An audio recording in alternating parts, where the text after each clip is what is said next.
ക്രിസ്തുവിൽ പ്രിയരെ, കഴിഞ്ഞ അധ്യായത്തിൽ മോശയോട് ദൈവം പറഞ്ഞ കാര്യങ്ങൾ എന്തൊക്കെയാണ് എന്ന് വിശുദ്ധ വേദപുസ്തകം പുറപ്പാട് 7-ാം അധ്യായത്തിന്റെ തുടക്കത്തിൽ ചുരുക്കമായി വിവരിച്ചിരിക്കുന്നത് കാണുവാൻ സാധിക്കും. ഞാൻ നിന്നെ ഫറവോന് ദൈവമാക്കിയിരിക്കുന്നു എന്നും നിന്റെ സഹോദരൻ അഹരോൻ നിനക്ക് പ്രവാചകൻ ആയിരിക്കുമെന്നുമാണ് പറയുന്നത്. ഇവിടെ നമുക്ക് കാണുവാൻ സാധിക്കുന്നത് വാക്സാമർത്ഥ്യമില്ലാത്ത മോശയെ ദൈവം തിരഞ്ഞെടുക്കുക മാത്രമല്ല, മോശയ്ക്ക് പ്രവാചകനായി അഹരോനെ നിയമിക്കുകയും ചെയ്യുന്നുണ്ട്. ദൈവം ഒരു വ്യക്തിയെ തിരഞ്ഞെടുക്കുന്നത് അവന്റെ കഴിവുകൾ കണ്ടിട്ടല്ല എന്ന് നമുക്കിവിടെ മനസ്സിലാക്കുവാൻ സാധിക്കും. ദൈവസന്നിധിയിൽ അവൻ നീതിമാനാണോ എന്ന് മാത്രമാണ് നോക്കുന്നത്. നീ ഏത് മേഖലകളിലൂടെ കടന്നു വന്ന വ്യക്തിയാണെങ്കിലും ദൈവം നിന്നെ തിരഞ്ഞെടുത്തു കഴിഞ്ഞാൽ, ദൈവത്തെ അനുസരിക്കുന്ന വ്യക്തിയാണെങ്കിൽ തീർച്ചയായും നിന്റെ കഴിവില്ലായ്മയ്ക്ക് മുകളിൽ ദൈവം നിൽക്കുമെന്നതിൽ സംശയമില്ല. ദൈവം ആരെയാണോ ഇഷ്ടപ്പെടുന്നത്, ആരെയാണോ തിരഞ്ഞെടുക്കുന്നത്, അവരോട് മാത്രമേ സംസാരിക്കുകയുള്ളൂ. എന്നാൽ അവർക്ക് വേണ്ടി സംസാരിക്കുവാനും പ്രവർത്തിക്കുവാനും ദൈവം വ്യക്തികളെ നിയോഗിക്കുക തന്നെ ചെയ്യും. ഞാൻ നിന്നോട് കൽപ്പിക്കുന്നത് എന്താണോ അത് അതുപോലെ അഹരോനോട് പറയുകയും അഹരോൻ അത് ഫറവോനോട് പറയുകയും വേണമെന്നാണ് ദൈവം കൽപ്പിക്കുന്നത്. മോശയെ ദൈവം മുൾപ്പടപ്പിൽ വെച്ച് തിരഞ്ഞെടുക്കുമ്പോൾ മോശ ഒഴിഞ്ഞു മാറുവാൻ ശ്രമിച്ചു എന്നല്ലാതെ ചെയ്യില്ല എന്ന് ദൈവത്തോട് പറഞ്ഞിട്ടില്ല. ഞാൻ ചെയ്യില്ല, എനിക്ക് പറ്റില്ല എന്നല്ല മോശ പറഞ്ഞത്. ഞാൻ വിക്കനും വാക്സാമർത്ഥ്യമില്ലാത്തവനും ആയതുകൊണ്ട് കർത്താവിന് ബോധിച്ച ഒരാളെ കണ്ടെത്താനാണ് പറഞ്ഞത്. എന്നാൽ ദൈവത്തിന് ബോധിച്ചത് വിക്കനും വാക്സാമർത്ഥ്യമില്ലാത്തവനുമായ മോശയെ തന്നെ എന്ന് നമുക്ക് മനസ്സിലാക്കുവാൻ സാധിക്കും. അവിടെ മോശ ദൈവത്തെ ധിക്കരിക്കുന്നില്ല എന്ന് നമുക്ക് മനസ്സിലാക്കാം. ദൈവവും അബ്രഹാമും തമ്മിലുള്ള ഉടമ്പടി തെറ്റിച്ച മോശയെ കൊല്ലുവാൻ ദൈവം വന്നപ്പോൾ മോശയുടെ ഭാര്യ തന്റെ മകന്റെ അഗ്രചർമ്മം ഛേദിച്ച് ദൈവവുമായുള്ള ഉടമ്പടി നിർവഹിച്ച് ദൈവത്തെ അനുസരിക്കുന്നത് കാണുവാൻ സാധിക്കും. ഇവിടെ നമുക്ക് പുതിയ നിയമ വേദഭാഗത്തിലെ ലൂക്കോസിന്റെ സുവിശേഷം 5-ാം അധ്യായത്തിന്റെ 31-32 വാക്യങ്ങൾ ഒന്ന് വായിച്ചു നോക്കാം. യേശു അവരോട്, ദീനക്കാർക്കല്ലാതെ സൗഖ്യമുള്ളവർക്ക് വൈദ്യനെ കൊണ്ട് ആവശ്യമില്ല. ഞാൻ നീതിമാന്മാരെ അല്ല പാപികളെ അത്രേ മാനസാന്തരത്തിന് വിളിപ്പാൻ വന്നിരിക്കുന്നത് എന്ന് ഉത്തരം പറഞ്ഞു. ഇവിടെയും കർത്താവായ യേശുക്രിസ്തു പറയുന്നത് ഞാൻ പാപികൾക്ക് വേണ്ടിയാണ് വന്നത് എന്നാണ്. ദീനക്കാർക്കല്ലാതെ സൗഖ്യമുള്ളവർക്ക് വൈദ്യനെ കൊണ്ട് ആവശ്യമില്ല. അതുപോലെ തന്നെയാണ് ഇസ്രായേൽ മക്കളും. ഇവിടെ ക്രിസ്തു എങ്ങനെ ജീവിക്കണമെന്നറിയാതെ പാപത്തിലൂടെ കടന്നു പോകുന്നവരെ ഉദ്ധരിപ്പാൻ അത്രേ വന്നത്. അതുപോലെ ഫറവോന്റെ കാഠിന്യത്താലും ഊഴിയവേലയാലും കഷ്ടപ്പെടുന്ന ഇസ്രായേൽ ജനത്തെ വീണ്ടെടുക്കുവാനാണ് കർത്താവായ യഹോവ മോശയെ തിരഞ്ഞെടുത്തത്. ഇവിടെ ദൈവം ഫറവോന്റെ ഹൃദയം കാഠിന്യമുള്ളതാക്കിയിരിക്കുകയാണ്. അതിന് കാരണം കഠിനമായ ക്ഷാമസമയത്ത് തന്റെ ദാസനായ യോസെഫിനെ അയച്ച് മിസ്രൈമിനെ താങ്ങി നിർത്തിയ യഹോവയെ അവർ മറന്നിരിക്കുന്നു. തന്റെ മക്കളായ ഇസ്രായേലിലൂടെ ആ ദേശത്തെ വീണ്ടും സമ്പൽ സമൃദ്ധിയുള്ളതാക്കിയെടുത്തത് അവർ മറന്നിരിക്കുന്നു. ഇന്ന് തന്റെ ജനത്തെ വെറും അടിമകളായാണ് അവർ കാണുന്നത്. കഠിനമായ ഊഴിയവേലകളാൽ എന്റെ ജനം കഷ്ടപ്പെടുന്നു. അതുകൊണ്ട് തന്നെ എന്റെ അത്ഭുതങ്ങളും അടയാളങ്ങളും മിസ്രയീമ്യർ കണ്ടതിനു ശേഷം എന്റെ ശക്തമായ കൈ ഞാൻ മിസ്രയീമിന് നേരെ നീട്ടിയതിനു ശേഷം മാത്രമേ ഞാൻ എന്റെ ജനത്തെ മിസ്രയീമിൽ നിന്നും പുറപ്പെടുവിക്കുകയുള്ളൂ എന്നാണ് യഹോവ മോശയോട് പറയുന്നത്. ദൈവം മോശയെ ഫറവോന്റെ അടുക്കൽ അയക്കുമ്പോൾ മോശയ്ക്ക് 80 വയസ്സും അഹരോന് 83 വയസ്സുമായിരുന്നു എന്ന് വേദഭാഗം പഠിപ്പിക്കുന്നു. ഇവിടെ വിശുദ്ധ വേദപുസ്തകം പുറപ്പാട് 7-ാം അധ്യായത്തിന്റെ 8 മുതൽ താഴോട്ടുള്ള വേദഭാഗങ്ങളിൽ ദൈവം മിസ്രയീമിന് നേരെ അത്ഭുതങ്ങളും അടയാളങ്ങളും ചെയ്യുന്നതിനെ കുറിച്ച് പറഞ്ഞിരിക്കുന്നു. യഹോവ മോശയോടും അഹരോനോടുമായി പറയുന്നത്, നിങ്ങൾ ഫറവോനോട് ഞാൻ പറഞ്ഞ കാര്യങ്ങൾ പറയുമ്പോൾ ഫറവോൻ നിങ്ങളൊരു അത്ഭുതം കാണിപ്പാൻ പറഞ്ഞാൽ നീ അഹരോനോട് അവന്റെ വടി നിലത്തിടുവാനും അതൊരു സർപ്പമായി തീരുമെന്നും കൽപ്പിക്കുകയാണ്. ഇവിടെ ദൈവം പറഞ്ഞതുപോലെ തന്നെ സംഭവിക്കുന്നത് നമുക്ക് കാണുവാൻ സാധിക്കും. മോശയും അഹരോനും ഫറവോനോട് ദൈവം കൽപ്പിച്ചതെല്ലാം പറഞ്ഞപ്പോൾ ഫറവോൻ അത്ഭുതം കാണിപ്പാൻ പറയുകയാണ്. അങ്ങനെ അഹരോൻ തന്റെ വടി നിലത്തിടുകയും അത് സർപ്പമായി തീരുന്നതും നമുക്ക് പഠിക്കുവാൻ സാധിക്കും.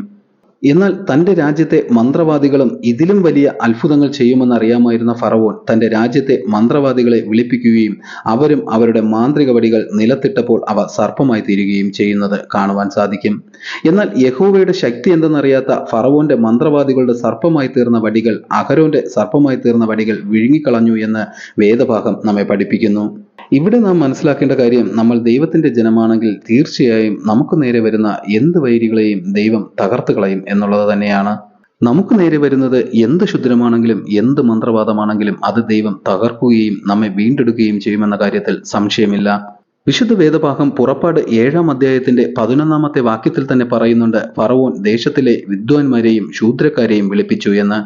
എന്നാൽ ഇവർക്കാർക്കും ദൈവത്തിന്റെ ശക്തിക്ക് മുന്നിൽ പിടിച്ചു നിൽക്കുവാൻ കഴിഞ്ഞില്ല. അവരുടെ മന്ത്രങ്ങളെയും തന്ത്രങ്ങളെയും യഹോവ വിഴുങ്ങിക്കളഞ്ഞു. അതുകൊണ്ട് നമ്മളും ഭാരപ്പെടുകയോ പ്രയാസപ്പെടുകയോ ചെയ്യേണ്ട കാര്യമില്ല. നമ്മളും ദൈവത്തിന്റെ ജനമാണെങ്കിൽ നമ്മുടെ കണ്ണുനീരും നിലവിളിയും ഞെരുക്കവും ദൈവസന്നിധിയിൽ എത്തിയിട്ടുണ്ടെങ്കിൽ തീർച്ചയായും നമുക്ക് നേരെ വരുന്ന തന്ത്രങ്ങളും മന്ത്രങ്ങളും ശൂദ്രങ്ങളും ദൈവം വിഴുങ്ങിക്കൊള്ളുക തന്നെ ചെയ്യും. ഇവിടെ ദൈവത്തിന്റെ ഈ അത്ഭുതങ്ങളിലൊന്നും ഫറവോന്റെ ഹൃദയം അലിഞ്ഞില്ല എന്ന് വേദഭാഗം പറയുന്നു. ഫറവോന്റെ ഹൃദയം കഠിനപ്പെട്ട് തന്നെ ഇരിക്കുന്നു എന്നും ഇസ്രായേൽ മക്കളെ വിട്ടയക്കുവാൻ മനസ്സില്ല എന്നും മനസ്സിലാക്കിയ യഹോവ വീണ്ടും മോശയോട് അടുത്ത അടയാളം ഫറവോന് കാണിപ്പാൻ കൽപ്പിക്കുകയാണ് ചെയ്യുന്നത്. നാളെ രാവിലെ നീ വീണ്ടും സർപ്പമായി തീർന്ന വടിയുമെടുത്ത് നദിയുടെ അടുക്കൽ നിൽക്കണം. ഫറവോൻ നിന്നെ കാണുവാൻ നദിയുടെ അടുക്കൽ ഇറങ്ങി വരും. അവനോട്, മരുഭൂമിയിൽ എന്നെ ആരാധിപ്പാൻ എന്റെ ജനത്തെ വിട്ടയക്ക എന്ന് എബ്രായരുടെ ദൈവം കൽപ്പിച്ച് എന്നെ നിന്റെ അടുക്കൽ അയച്ചു. നീയോ ഇതുവരെയും അത് കേട്ടില്ല. അതുകൊണ്ട് തന്നെ ഞാൻ യഹോവയാണ് എന്ന് നീ ഇതിനാൽ അറിയുമെന്ന് യഹോവ കൽപ്പിക്കുന്നു എന്ന് പറയുവാൻ ദൈവം മോശയോട് കൽപ്പിച്ചു. ഇപ്പോൾ എൻ്റെ കയ്യിലെ വടികൊണ്ട് ഞാൻ നദിയിൽ അടിക്കുകയും അത് രക്തമായി തീരുകയും ചെയ്യും. നദിയിലെ മത്സ്യങ്ങൾ ചാവുകയും നദി നാറുകയും നദിയിലെ വെള്ളം മിസ്രയീമ്യർ കുടിക്കുന്നതിന് അറപ്പാവുകയും ചെയ്യും. യഹോവ മോശയോട് അഹരോൻ ചെയ്യേണ്ട കാര്യവും പറഞ്ഞിട്ടുണ്ടായിരുന്നു. അഹരോന്റെ വടിയെടുത്തിട്ട് മിസ്രയീമിലുള്ള വെള്ളത്തിന്മേൽ, നദി, പുഴ, കുളം അങ്ങനെ സകലത്തിന്മേലും കൈ നീട്ടുകയും അവയെല്ലാം ഞാൻ രക്തമാക്കി തീർക്കുകയും ചെയ്യുമെന്ന് കൽപ്പിച്ചിരുന്നു. അങ്ങനെ ദൈവം പറഞ്ഞതുപോലെ തന്നെ മോശയും അഹരോനും ചെയ്തു എന്ന് വേദഭാഗം വായിക്കുമ്പോൾ നമുക്ക് മനസ്സിലാക്കുവാൻ സാധിക്കും. ഫറവോനും അവന്റെ ഭൃത്യന്മാരും നോക്കി നിൽക്കെ മോശ തന്റെ വടി ഓങ്ങി വെള്ളത്തിലടിച്ചു എന്ന് വേദഭാഗം നമ്മെ പഠിപ്പിക്കുന്നു.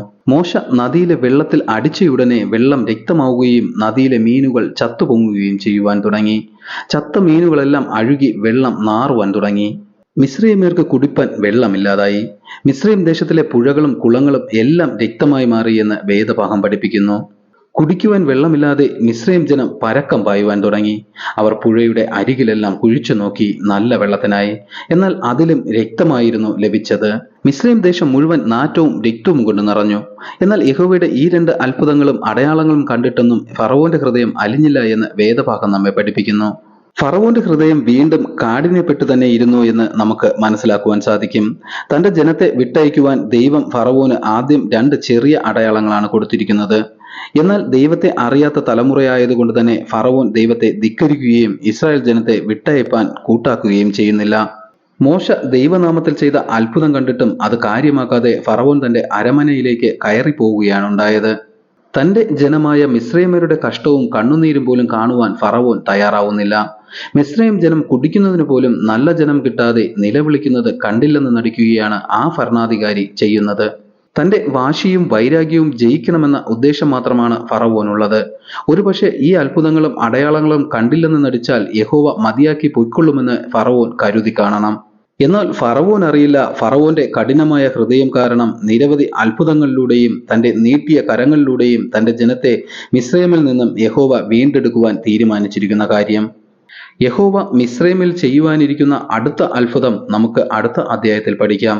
എല്ലാവരെയും ദൈവം സമൃദ്ധിയായി അനുഗ്രഹിക്കട്ടെ എന്ന് ഞാൻ പ്രാർത്ഥിക്കുന്നു. ആമേൻ.